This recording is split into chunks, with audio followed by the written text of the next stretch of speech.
Hello students, मैं doctor Aarti Malik आप सब लोग का वेलकम करती हूँ to the Swami Vivekananda institute. और हम लोगों ने एक जो है नई सीरीज स्टार्ट की है आप सबके लिए। जो भी लोग केमिस्ट्री पढ़ना चाहते हैं, किसी भी एग्जाम के लिए हो, कोई वो नहीं है, क्योंकि मुझे पता है कि कुछ चीज़ें ऐसी होती हैं जो बेसिक केमिस्ट्री को समझने के लिए बहुत इंपॉर्टेंट होती है, जो हर सिलेबस में मेंशन है। जैसे जैसे आप जो है लोअर लेवल से स्टार्ट करते हो, जैसे नीट से, जेई से, उसके बाद आप नेट, गेट, जैम, इन सब चीज़ों तक पहुंचते हो, तो सिलेबस का लेवल जो है मतलब बढ़ता जाता है क्वेश्चंस का। पर कंसेप्ट तो वही है, आपको पढ़ने अलग अलग तरीके से मतलब अलग अलग तरीके से पढ़ने हैं। तो उन कंसेप्ट को समझने में जो छोटी छोटी चीज़ें हो जाती है, जो आप मिस कर जाते हो या जो समझ नहीं आती है, तो उस टाइप के छोटे छोटे कंसेप्ट हम 10 मिनट केमिस्ट्री में डिस्कस करेंगे। और उसमें पहले 2 वीडियोज़ मैं बना चुकी हूँ, 2 चीज़ें हम डिस्कस कर चुके हैं, वो आप जाके देख सकते हो सकता है आपके लिए हेल्पफुल हो वो चीज़ें। तो इसके बाद आज जो हम डिस्कस करेंगे वो है डाइपोल मूवमेंट।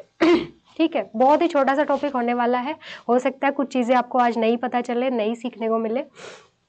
तो देखिए, कुछ मॉलिक्यूल्स पोलर होते हैं, कुछ नॉन पोलर होते हैं, ये हम चीज़ें बोलते हैं। कई बार आपको ये लाइन आपने ऑर्गेनिक केमिस्ट्री में बहुत सुनी होगी कि नॉन पोलर सॉल्वेंट में ये रिएक्शन होती है। जैसे SN1 की बात करो, SN1 और SN2 की आप बात करोगे, या एलिमिनेशन और सब्स्टिट्यूशन की बात करोगे, तो हम कहते हैं कि SN1 रिएक्शन फेवर करती है पोलर सॉल्वेंट में होना, ये सॉल्वेंट पोलर है, ये नॉन पोलर है। तो हम कैसे पहचाने कि कौन सा पोलर है, कौन सा नॉन पोलर है? क्या हमें याद रखना पड़ेगा? नहीं, याद बिल्कुल नहीं रखना पड़ेगा, क्योंकि याद अगर रखोगे इतनी सारी चीज़ें, तो छोटी सी मेमोरी है, इतना बड़ा भी नहीं है कि इतनी सारी चीज़ें भर लोगे। तो जितना समझ सकते हो उतना समझो। जो चीज़ में कुछ समझ ही नहीं आ रहा है, जिसको आज तक कोई एक्सप्लेन ही नहीं कर पाया, जिसको याद ही करना पड़ता है, जो डेटा है उसका तो कुछ नहीं कर सकते, पर जो समझने वाली चीज़ें हैं उनको तो समझ सकते हैं। तो पोलर और नॉन पोलर में कुछ भी याद करने वाला नहीं है, कुछ बेसिक रूल्स है जो अप्लाई करने हैं और समझ आ जाएगा कि ये जो है आपका मॉलिक्यूल पोलर होगा, ये नॉन पोलर होगा, और इससे बहुत सारी चीज़ें सॉल्व होती है। तो फटाफट स्टार्ट करते हैं, क्योंकि ज़्यादा जो है टाइम नहीं लेंगे, फटाफट करेंगे। सबसे पहले जो है डाइपोल मोमेंट को हम म्यू से रिप्रेजेंट करते हैं। अगर हम फॉर्मूला देखें तो Q × D। Q जो होता है चार्ज होता है। एक चीज़ आपको याद रखनी है कि डाइपोल मोमेंट जो है एक बॉन्ड के बारे में हम बात करते हैं। ठीक है, ओवरऑल मॉलिक्यूल का भी देखते हैं, पर ओवरऑल मॉलिक्यूल का देखने के लिए सारे बॉन्ड्स का देखना होता है। तो बॉन्ड की प्रॉपर्टी है ये, जैसे AB कोई बॉन्ड है, ठीक है, तो हम जो है पहले एक बॉन्ड का देखेंगे, फिर मॉलिक्यूल के अंदर सारे बॉन्ड्स का देखेंगे, और ओवरऑल जो निकल के आएगा वो उस मॉलिक्यूल का डाइपोल मोमेंट होता है। तो अगर ये बेसिकली है क्या, कुछ नहीं है, A और B के बीच में अगर बॉन्ड बना है, ठीक है, अगर A और A के बीच में बॉन्ड बना है तो इलेक्ट्रॉन पेयर रहेगा सेंटर में, बिल्कुल ठीक है, दोनों एक दूसरे से डरेंगे क्योंकि सेम नेचर के हैं। पर अगर B ज्यादा इलेक्ट्रोनेगेटिव है तो इलेक्ट्रॉन पेयर इसकी तरफ शिफ्ट हो जाएगा, इसके ऊपर नेगेटिव, इसके ऊपर पॉजिटिव। तो पोल्स डेवलप हो गए हैं, 2 पोल्स है ना, एक प्लस वाला एक माइनस वाला। इसके अंदर कोई पोल डेवलप नहीं हुए, बिल्कुल सेंटर में है, तो इसी को हम पोलर कह देंगे और इसको कह देंगे नॉन पोलर। बहुत ही सिंपल। बॉन्ड की बात हो रही है, अगर पूरे मॉलिक्यूल का देखोगे तो सारे बॉन्ड का अलग अलग देखना होता है। तो यहाँ पे जो इस बॉन्ड का पर्टिकुलर डाइपोल मोमेंट होगा, इसको हम डायरेक्शन के साथ बताते हैं। इसका डायरेक्शन इधर की तरफ होगा, जिधर इलेक्ट्रॉन पुश हो रहे हैं उसकी तरफ होगा। तो बॉन्ड का तो ऐसे देखते हैं। अगर बात करें आप लोन पेयर की, ठीक है, कई बार लोन पेयर भी तो होता है, जैसे NH3 में है, तो लोन पेयर अगर प्योर S या प्योर P ऑर्बिटल में है तो उसका डाइपोल मोमेंट नहीं देखा जाता। बट अगर हाइब्रिड ऑर्बिटल में है तो उसका डाइपोल मोमेंट देखा जाता है, क्योंकि S होता है स्फेरिकल, P में 2 डंबल होते हैं, है ना, तो इलेक्ट्रॉन डेंसिटी इक्वल हो जाती है।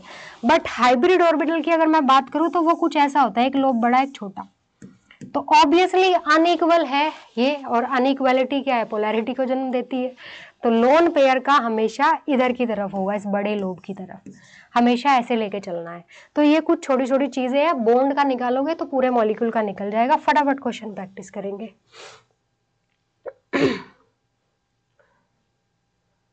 देखिए, सबसे पहले जैसे कि CCl4 का, अब CCl4 की बात करूं मैं, अगर नॉर्मली आप कहोगे कि CCl4 का डाइपोल मोमेंट 0 नहीं होना चाहिए, it will be a polar molecule, क्योंकि C और Cl के बीच में इलेक्ट्रोनेगेटिव डिफरेंस है, इसके ऊपर डेल नेगेटिव, इसके ऊपर डेल पॉजिटिव। पर ये जब अगर अलग अलग, मैंने कहा ना मॉलिक्यूल का ओवरऑल देखना है। अगर आप CCl बॉन्ड की बात करोगे तो ये तो पोलर है, CCl बॉन्ड तो पोलर है क्योंकि Cl की इलेक्ट्रोनेगेटिविटी ज्यादा है C के कंपैरिजन में। पर अगर 4 CCl बॉन्ड एक दूसरे के अपोजिट डायरेक्शन में लग जाए, 2 इधर 2 ऊपर नीचे, तो बराबर हो जाएगी बात। जैसे इस बॉन्ड का इधर की तरफ CCl4 की स्ट्रक्चर ऐसी होगी, तो ये इसको इधर की तरफ खींच रहा है, ऐसा मान के चलो। सेम चार्ज सेम फोर्स से दूसरा नीचे की तरफ खींच रहा है, तो ये दोनों आपस में बैलेंस हुए। ये इधर की तरफ खींच रहा है सेम फोर्स से, ये इधर, तो म्यू हो जाएगा 0। तो CCl4 होता है नॉन पोलर। ठीक है, CCl बॉन्ड पोलर है पर ये नॉन पोलर है, क्योंकि डायपोल मूवमेंट में सारे बॉन्ड का देखना होता है। अगर सारे एक दूसरे को कैंसिल आउट कर देंगे, जैसे ट्रांसफॉर्म में होता है, ट्रांसफॉर्म का 0 हो जाता है, सिस का 0 नहीं होता, तो सारे अगर कैंसिल आउट कर देंगे तो 0 हो जाएगा। ऐसे ही निकालना है। जैसे अब ये है हमारा CHCl3 क्लोरोफॉर्म, आपको पता है स्लाइटली पोलर होती है, तो इसका डायपोल मोमेंट जो होगा वो इसकी वजह से होगा, CCl बॉन्ड की, इस तरीके का होगा। ये इसकी तरफ शिफ्ट हो जाएगा, इसके ऊपर डायल नेगेटिव। बाकी हाइड्रोजन का तो हम नॉन पोलर ही लगा के चलते हैं। तो ओवरऑल ऊपर की तरफ इसका डायपोल मोमेंट होता है, जो आप देख भी सकते हो, इलेक्ट्रॉन डेंसिटी मैप है ये वाला। अब देख लेते हैं वाटर का। वाटर के केस में क्या है, वाटर की स्ट्रक्चर कैसी होती है आपको पता, बैंड शेप होता है, 2 बॉन्ड पेयर 2 लोन पेयर। ठीक है, बॉन्ड पेयर की अगर मैं बात करूं तो बॉन्ड पेयर में है हाइड्रोजन, ऑक्सीजन और हाइड्रोजन के बीच में बॉन्ड है, तो ऑब्वियसली ऑक्सीजन की इलेक्ट्रोनेगेटिविटी ज्यादा है, तो इधर की तरफ शिफ्ट हो जाएगा। तो बॉन्ड पेयर का इधर की तरफ, इसका इधर की तरफ। और लोन पेयर का मैंने बताया, लोन पेयर का ऊपर की तरफ रखना है, बड़े वाले लोब की तरफ, इसका इधर की तरफ।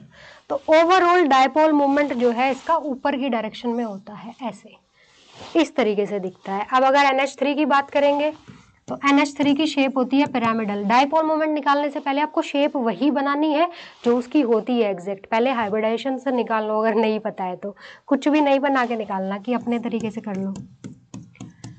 नाइट्रोजन और हाइड्रोजन के बीच में बॉन्ड है, तो इलेक्ट्रॉन पेयर जो है नाइट्रोजन की तरफ होगा, क्योंकि हाइड्रोजन की कम होती है इलेक्ट्रोनेगेटिविटी, तो इसका ऊपर की तरफ, इसका भी ऊपर की तरफ, इसका भी ऊपर की तरफ, और लोन पेयर का तो होता ही ऊपर की तरफ है। तो ओवरऑल ऊपर की तरफ काफी हाई हो जाएगा, मतलब इसका जो है डायपोल मोमेंट। अब सीस और ट्रांसफॉर्म का आपको पता है कि ट्रांसफॉर्म में जो है कैंसिल आउट कर देते हैं दो एक दूसरे को, ये इतना ही ऊपर की तरफ जाएगा, ये इधर, तो ओवरऑल ट्रांसफॉर्म का हो जाता है 0 और सिस फॉर्म का नॉन जीरो। डायपोल मोमेंट की हेल्प से सिस और ट्रांसफॉर्म को आइडेंटिफाई भी किया जाता है। कई बार आपको क्वेश्चन दे देगा कि इसका डायपोल मोमेंट 0 है और ऑप्शंस में स्ट्रक्चर होंगी, तो आप कैसे पहचानोगे, 0 मतलब ट्रांसफॉर्म है, ठीक है, 0 नहीं है, नॉन जीरो है तो सिस फॉर्म है। तो इस तरीके से एप्लीकेशन होते हैं, डायरेक्टली नहीं इनडायरेक्टली। जैसे जो है आपका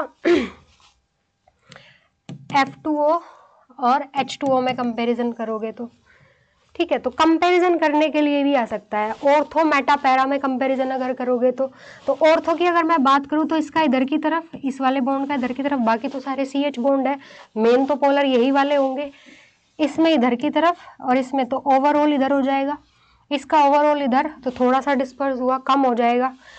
पैरा में तो कैंसिल आउट हो गया है, ठीक है, पैरा में कैंसिल आउट, तो पैरा का 0 होता है, मेटा का थोड़ा सा हाई और ऑर्थो का सबसे हाई, अगर डाई सब्स्टिट्यूटेड है और सेम टाइप के एलिमेंट जुड़े हुए हैं तो। अब कुछ एक्सेप्शंस देख लेते हैं, जिसमें सबसे बड़ा हेलोजन की बात आ जाती है। हेलोजन जहाँ भी आए वहाँ एक्सेप्शन ना आए, ये तो मतलब इम्पॉसिबल सी बात है, क्योंकि हेलोजन का नेचर बड़ा ही वियर्ड होता है। तो देखिए, होना चाहिए किसका ज्यादा, फ्लोरो वाले फ्लोरोबेंजीन का ज्यादा होना चाहिए था, क्योंकि आपको पता है कि फ्लोरीन की इलेक्ट्रोनेगेटिविटी ज्यादा है, तो जहाँ पे फ्लोरीन आ जाएगा इलेक्ट्रॉन ज्यादा पुल करेगा। और म्यू का फॉर्मूला क्या था, डायपोल मोमेंट का फॉर्मूला क्या था, चार्ज मल्टीप्लाई डेंसिटी, जितना ज्यादा चार्ज उतना ज्यादा डायपोल मोमेंट, जितना डिस्टेंस उतना ज्यादा डायपोल मोमेंट। तो फ्लोरीन ज्यादा इलेक्ट्रोनेगेटिव है तो इसका डायपोल मोमेंट ज्यादा होना चाहिए, पर होता क्लोरो वाले का ज्यादा है। रीजन क्या है, रीजन ये है कि हेलोजन सिर्फ इलेक्ट्रॉन विड्रॉ ही नहीं करते, डोनेट भी करते हैं। ये बात आपको शायद ना पता हो, या पता भी हो तो आपने इतना ध्यान नहीं दिया होगा। हेलोजन -I के थ्रू इलेक्ट्रॉन विड्रॉ करते हैं और +M के थ्रू डोनेट करते हैं, मीजोमेरिक इफेक्ट, रेजोनेंस के थ्रू। ये लोन पेयर अपना रिंग में डोनेट करेगा, ये भी डोनेट करेगा, ठीक है। तो यहाँ पे जो है डोनेट करने का नेचर, क्योंकि कार्बन को डोनेट कर रहे हैं, तो कार्बन और फ्लोरीन में डोनेशन अच्छा होता है, क्योंकि इसका भी 2p ऑर्बिटल, इसका भी 2p है, साइज कंपेरेबल है। जबकि ये इतना अच्छा डोनर नहीं है। फ्लोरीन देख लो माइनस चार्ज भी है पर फिर भी बहुत अच्छा डोनर है, तो ये ज़्यादा अच्छे से डोनेट करता है, तो इसका इफेक्ट जो है कम हो जाता है, तो इसका डाइपोल मोमेंट कम होगा Cl के कंपेरिजन में, due two plus m effect of fluorine. कुछ ऑर्डर्स हैं जो आपके लिए इंपॉर्टेंट होंगे आपके एग्जाम के पर्पज से, आप नोट कर सकते हो। ये तो सिंपल है, तो आपको पता ही होगा डाइपोल मोमेंट का। दूसरा ये वाला, ठीक है।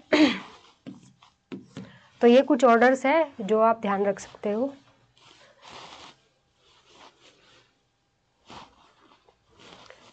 Thank you so much for watching us.